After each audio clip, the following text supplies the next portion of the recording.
Nadir xəstəliklərlə doğulmuş inanılmaz uşaqlar. Hər bir uşağın hekayəsi bizi təəccübləndirə bilər, amma bəzi həyatlar əsl möcüzədir. Bu videoda siz mümkünsüzün öhdəsindən gəlmiş uşaqları görəcəksiniz. Onların möhtəşəm hekayələrini öyrənmək və ruhlarının əsl gücündən ilhamlanmaq üçün videonu sonadək izləyin. Dəstək üçün isə kanalımıza abunə olaraq videonu bəyənin. Ebbi və Erin Delaney. Əkizlər eyni olub olmamasından asılı olmayaraq, yalnız görünən cəhətlərinə görə deyil, Ebbi və Erin Delaney kimi bəzi hallarda fiziki olaraq da bir-birinə bağlıdırlar. Bu kiçik əkiz qızlar elm dünyasında kraniopagus adlandırılır. Bu isə onların başlarının üst hissələrinin bir-birinə bitişdiyi anlamına gəlir. Birləşmiş əkizlər tək bir embrion kimi yumurtada əmələ gəlir. Lakin bölünüb yenidən birləşdikdə iki birləşmiş döl yaranır. Bu, hər 50-100 min haldan birində baş verir. Lakin uşaqların yalnız 2%-dən azında başları bir-birinə birləşmiş olur. Ebbi və Erin yalnız kəllə sümüklərini deyil, həm də sagittal sinus adlanan vacib beyin venasında paylaşırdılar. Bu isə əkizlərin ayrılma əməliyyatını təhlükəli edirdi. Lakin 11 saatlıq əməliyyat və uzun müddətli müalicədən sonra hər şey uğurla başa çatdı. İndi onlar iki çox xoşbəxt, ağıllı və ayrı qızlardı. Mahendra Ahirvar. Dünyanı başqasının gözü ilə görmək istərdinizmi? Yaxşı. Əgər Mahendra Ahirvadla yerlərinizi dəyişə bilsəydiniz, dünyanız alt-üst olardı. Mahendra doğuşdan yaranan miopatiyadan əziyyət çəkən bir oğlan idi. Bu əzələ pozğunluğu onun əzələlərinin nazik, zəif və inkişafdan qalmasına səbəb olurdu. Doğuşdan yaranan miopatiya təxminən 25 min nəfərdən birində rast gəlinir. Bu ən nadir xəstəlik olmasa da, Mahendra'nda son dərəcə ağır qüsurlarla nəticələndi. Boynundakı əzələlər o qədər zəif idi ki, o başını qaldıra bilmir və buna görə də onun başı 180 dərəcə əyilmiş vəziyyətdə asılı qalırdı. Xəstəlik qollarına və ayaqlarına keçmiş və o yerimək qabiliyyətində itirmişdi. Çox yüngül olduğuna görə Mahendra'nın valideynləri onu qucaqda və səbətdə daşımalı olurdular. Həyatını yaxşılaşdırmaq üçün o 16 yaşında boynuna metal lövhə daxil edilməklə çətin əməliyyat keçirdi və beləliklə nəhayət dünyanı normal gözlə görə bildi. Amma 8 ay sonra o naməlum səbəbdən vəfat etdi. Mən bilmirəm siz necə düşünürsünüz, amma indi mənim bu amansız dünyaya münasibətim biraz fərqlidir. Belə hekayələrdə göz yaşlarını saxlamaq mümkün deyil. Əgər bu hekayə sizi də təsirləndirdisə, videonu bəyənmə düyməsini sıxa və abunə ola bilərsiniz. Bu kanalda hər həftə möcüzəvi hekayələr paylaşılır. Ümid edirəm göz yaşlarınızı silməyə vaxtınız oldu. İndi isə inanılmaz uşaqlar haqqında söhbətimizə davam edək. Katie Renfro. Biz elə bir dövrdə yaşayırıq ki, həkimlər insan bədəni haqqında demək olar ki, hər şeyi bilirlər. Amma Katie Renfro'nun sirli vəziyyəti barədə isə heç nə deyə bilmirlər. Anası 6 aylıq hamilə olanda həkimlər qızının megalensefaliya adlanan, beynin həddindən artıq böyüməsinə və normaldan daha ağır olmasına səbəb olan bir pozğunluqla dünyaya gələcəyini aşkar etdilər. Amma doğulduqdan sonra Katie'nin bu pozğunluqla əlaqəsi olmayan simptomlar inkişaf etdi. Bugünə qədər həkimlər onun üzünün niyə bu qədər böyük olduğunu, gündə 50-yə qədər qıcolma keçirməsinin səbəbini, niyə yeriyə və danışa bilmədiyini izah edə bilmirlər. Onun həyatını asanlaşdırmaq üçün qız yanaqlarının, dilinin və qulaqlarının ölçüsünü kiçiltmək, eləcə də beyin əməliyyatı olmaq üçün ağrılı əməliyyatlardan keçməli olub. Amma həkimlər nə qədər test etsələr də, onun xəstəliyinin diaqnozunu təyin edə bilmədilər. Xəstəlik o qədər nadirdir ki, alimlər onu Katie'nin adı ilə bağlayıblar. Həkimlər hələ də onun sağalacağına ümid edir və nə yaxşı ki, yanında onu sevgi ilə əhatə edən qayğıkeş ailəsi var. Virsaviya Borun-Gonçarova. Bəzi fotolara baxmaq ağrılıdır. Məsələn, 10 yaşlı Virsaviya Borun-Gonçarovanın fotosu. Onun ürəyi sinə divarının içində deyil. O, Cantrell pentadi adlanan nadir bir vəziyyətdən əziyyət çəkir ki, bu da döş sümüyünün, diaframın, ürəyin və qarın divarının inkişafına mənfi təsir göstərə bilir. Virsaviya bu vəziyyətin ən ağır formalarından biri olan ektopia cordis ilə doğulub. Yəni, onun ürəyi sinə divarının xaricində yerləşir. Buna görə də onun ürəyi qorumasızdır. Yalnız nazik bir dəri qatı ilə örtülüb. Dəri o qədər nazikdir ki, adi gözlə döyünən ürəyi görmək mümkündür. Bu çox nadir bir vəziyyətdir və təqribən hər 1 milyon uşaqdan yalnız 5-ində rast gəlinir. Bu vəziyyət adətən ölümcül olur. Ektopia cordisli yeni doğulmuşların yalnız 5%-i sağ qalır.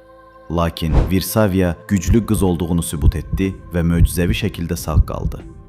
Təəssüf ki, onun vəziyyəti o qədər mürəkkəb və təhlükəlidir ki, həkimlər ürəyinin yerləşməsini düzəltmək üçün hər hansı əməliyyatı istisna ediblər. Lakin bu cəsur qızın tam həyat yaşamasına mane olmayıb. Adalia Rose. Bu videoda Adalia Rose'un neçə yaşında olduğunu düşünürsünüz? O yaşından qat-qat yaşlı görünürdü, amma əslində 13 yaşındaydı. Səsindən buna inanmaq mümkün deyil. Dinləyin. Mom, I don't like it, but it is what it is. Həqiqət budur ki, o progeriya sindromu adlanan nadir xəstəliyə malik idi. Bu xəstəlik bədənin son dərəcə sürətlə qocalmasına səbəb olur. Belə ki, progeriyalı insanlar bioloji cəhətdən normal uşaqlardan təxminən 5-10 dəfə, yəni 1 il ərzində 10 il daha sürətlə qocalırlar. Doğulduqda normal görünən uşaqların dəriləri tez qocalır, inkişafları məhdudlaşır və arteriyaları ateroskleroz səbəbindən sərtləşir. Arteriyaların sərtləşməsi və daralması səbəbindən Adalia kimi insanlar adətən cəmi 21 yaşına qədər yaşayırlar. Görünüşünün yaşlı qadına bənzəməsinə baxmayaraq, Adalia həmyaşıdları kimi oyunları, TikTok videolarını və hətta manikürü sevirdi. O 2022-ci ilin əvvəlində 15 yaşında vəfat etmişdir. Zoe Lash. Valideynlər zarafatla deyirlər ki, uşaqlarını qorumaq üçün onları hava qabarcıqlı qablaşdırma materialına bükmək istəyirlər. Amma Zoe Lash'ın halında bu pis fikir olmazdı. Zoe 3-cü tip osteogenesis imperfecta, yəni sümüklərin kövrəkliyi sindromu xəstəliyindən əziyyət çəkir. Bu vəziyyət sümüklərin kövrəkliyinə, sümük kütləsinin azalmasına və sınıqlara səbəb olur. Onun bədəni o qədər kövrəkdir ki, ən kiçik toqquşma belə sınığa səbəb olur. Sanki o şüşədən ibarətdir. Sadəcə gəzmək və ya ayaqda durmaq üçün belə ona dəstək məqsədi ilə xüsusi avadanlıq lazımdır. Hətta o, ana bətnindəykən həkimlər onun cılız bədənində çoxsaylı kiçik çatlar aşkar etmişdilər. Bu xəstəlik təxminən hər 10 min, 20 min arası yeni doğulmuşdan birində rast gəlinir. Lakin onların neçəsinin 3-cü tipə malik olduğu məlum deyil. Belə gənc yaşda bu qədər sınıq və çatların necə bir şey olduğunu təsəvvür edə bilərsinizmi? Yalnız bunun haqqında düşünmək belə sümüklərimi ağrıdı. Amma Zoe ağrıya baxmayaraq hələ də gülür. Ona görə də o əsl super qəhrəmandır. Abby və Britney Hansel. Heç qardaş və bacılarınızla hər şeyi bölüşməli olmusunuzmu? Bədəninizi onlardan biri ilə paylaşa bilərdinizmi? Bu zarafat kimi səslənir. Amma iki başlı bitişik əkizlər, yəni Parapakus əkizləri üçün bu həyatdır. Parapakus əkizləri bel nahiyəsində yan-yana birləşmiş insanlardır. Onlar adətən iki başa malik olur.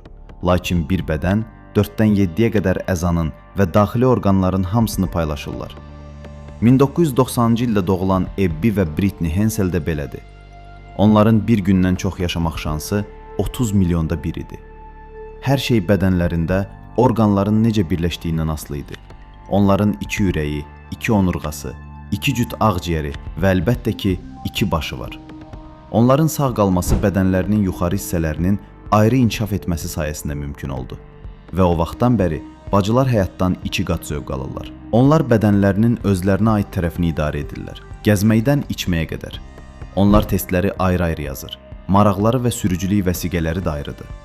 Avtomobil idarə edərkən dayandırılsalar, cəriməni kimin ödəyəcəyini düşünürsünüzmü? Həyatınızı bu qədər yaxından başqa biri ilə bölüşməyin necə bir hiss olduğunu təsəvvür etmək belə çətindir. Bəs sizin qeyri-adi və ya ilham verici bir uşaqlığınız olubmu? Yoxsa belə bir hekayəsi olan birini tanıyırsınız? Bəlkə uşaqlığınızda çətin bir vəziyyəti dəf etmisiniz? Əgər bölüşməkdə problem yoxdursa, şərhlərdə bizə yazın. Mən ən maraqlı hekayələri oxuyub cavablandıracağam. Jackson Buell. Bədəninizin bir hissəsi olmadan yaşamaq üçün böyük iradə gücü tələb olunur və bu, inanılmaz Jackson Buell'in halında xüsusilə doğrudur. Fakt budur ki, o, mikrosefaliya adlanan ağır beyin anomaliyası ilə anadan olub. Onun beyni anasının hamiləliyinin bir neçə həftəsində inkişaf etməyi dayandırıb. Bu irsi xəstəlik milyonda bir uşaqda təsadüf edilir və müalicəsi yoxdur. Jackson doğulanda beyninin təxminən 80% yox idi. Əvvəlcə həkimlər valideynlərinə demişdilər ki, beyninin zəruri hissələri olmadığı üçün o, böyük ehtimal nə görməyəcək, nə eşitməyəcək və nə də danışmayacaqdı. Lakin hər şeyə rağmen Jackson bütün bu şeyləri bacardı. Görünür ki, beynin zəruri hissələri mövcud imiş, sadəcə ölçüləri kiçik imiş. Sevgi dolu xoşbəxt bir həyatı olsa da, Jackson 2020-ci ilin əvvəllərində cəmi 5 yaşında vəfat etmişdi. Amma o, həkimlərin proqnozlarına meydan oxuyaraq bu qədər yaşamağı bacarması həqiqətən bir möcüzədir. Milagros Seron. Sirinomeliyanın nə olduğunu təxmin edə bilərsinizmi? Əgər ona daha az tanınan elmi ad versəm, su pərisi sindromu. Bu, ombanın aşağı hissəsi və ayaqlarda deformasiyalarla xarakterizə olunan son dərəcə nadir doğuş qüsurudur. Onlar qismən və ya tamamilə bir-birinə yapışmış olur və su pərisinin quyruğuna oxşayır. Bu vəziyyət hər 60-100 mində bir uşaqda rast gəlinir və Milagros Seron da onlardan biri idi. O, 2004-cü ildə Peruda anadan olub və gördüyünüz kimi bud oynaqlarından ayaq biləklərinə qədər ayaqları tamamilə birləşmişdi. O həmçinin yalnız bir böyrəyə sahib idi. Bu vəziyyətdə uşaqların çoxu ilk 5 gün ərzində vəfat edir. Lakin Milagros möcüzəvi şəkildə sağ qaldı. O, ayaqlarını ayırmaq üçün çoxsaylı əməliyyatlardan keçdi və bir çox insan üçün ilham mənbəyinə çevrildi. O, gəzməyə və rəqs etməyə başladı və bir qız kimi xoşbəxt yaşadı. Lakin böyrək problemləri səbəbindən o, 2019-cu ildə vəfat etmişdi. Sirenomelia diaqnozu olan bir çox uşaq 48 saatdan artıq yaşamır. Amma Milagros 15 il yaşadı və indi bu kiçik su pərisi kiçik bir mələyə çevrilmişdi. Rahma Haruna. Rahma Haruna xəyalları olan hər hansı bir yeniyetmə uşağı idi. Lakin onun sirli xəstəliklə yaşamağı çətinləşdirən qeyri-adi güc və dözümlülük bacarığı var idi. O, Nigeriyanın Kano şəhərində anadan olub və cəmi 6 aylıq olanda qolları və ayaqları inkişaf etməyi dayandırmışdı. Bu da onu demək olar ki, hərəkətsiz vəziyyətə salmışdı. O, iməkləməyi və ya gəzməyi heç vaxt öyrənməmiş, başı bədənindən çox böyüyəndə isə düzgün oturmaq da mümkün olmamışdı. Rahma yalnız plastik bir çanaqda oturub, başına dayaq verən bir çubuqla tarazlığını qoruya bilirdi. Bu, ona yemək yeməyə, görməyə imkan verir və onu həmin çanaqda da daşıyırdılar. Ailəsi kömək almaq üçün demək olar ki, bütün əmlakını satmışdı. Lakin ailə çox kasıb olduğundan yerli həkimlər onun xəstəliyini anlaya bilmirdilər. Rahma və qardaşı Farhad şəhərlərinin küçələrində sədəqə dilənir. Qardaşı isə onu eyni plastik çanaqda daşıyırdı. Bəzən ona hərəkətini asanlaşdırmaq üçün ailəyə verilmiş əlil arabasına da gəzdirirdilər. Amma onun vəziyyəti öz ərzaq mağazasına sahib olmaq arzusundan əl çəkməsinə mane olmadı. Təəssüf ki, onun arzuları heç vaxt gerçəkləşmədi və o, 2016-cı ildə 19 yaşında vəfat etdi. Ümid edirəm ki, bir gün Rahmanın xatirəsinə bir ərzaq mağazası açılacaqdır. Fu Wenqi. Üz-üzə baxıldıqda Fu Wenqi adi bir yeniyetmə kimi görünür. Lakin profildən baxıldıqda nəyinsə səhv olduğu aydın hiss olunur. O, 6 yaşındaykən ona doğuşdan skalyoz diaqnozu qoyulub. Bu, onurğanın deformasiyasıdır və sümük gövsünün və onları birləşdirən oynaqların qüsurundan yaranır. Skalyoz hər 10 min uşaqdan birində rast gəlinir, lakin yalnız yeniyetməlik dövründə özünü göstərir. Fu 15 yaşına çatanda onun onurğalarının təkcə əyilmədiyi, həm də uzandığı aydın oldu. Atasının dediyinə görə Fu'nun boynunda 7 əvəzinə 10 onurğa sümüyü var idi. Xəstəliyin yaratdığı ağrı böyük idi və oğlanın hərəkətliliyi ilə bağlı çoxsaylı problemlər yaranırdı. Xoşbəxtlikdən Çalyayan xəstəxanasının həkimləri onun boynunun uzunluğunu azaltmağa kömək edəcək bir plan hazırlaya bildilər. Əməliyyatın necə getdiyi barədə etibarlı mənbələrdən xəbər almaq mümkün olmamışdı. Tio Satrio. Döyüş ruhu sonradan qazanılan bir şey deyil. İnsanın daxilində doğulan bir xüsusiyyətdir. Mənə inanmırsınız? Elə isə Tio Satrio'dan soruşun. Anadan gəlmə, ətraf çatışmazlığı ilə dünyaya gələn Tio nəinki yazmağı öyrəndi. Hətta PlayStation-da peşəkar kimi oyunlar oynamağa başladı. O bunu necə bacarır? Bir çoxumuzun bir əllə belə oynaya bilmədiyi oyunları Tio çənəsi və çiyini ilə joystiki asanlıqla idarə edərək oynayır. Yazı yazarkən isə qələmi ağzı ilə tutur və sinif yoldaşları qədər sürətlə yazır. Lakin bu uğurlar asan qazanılmayıb.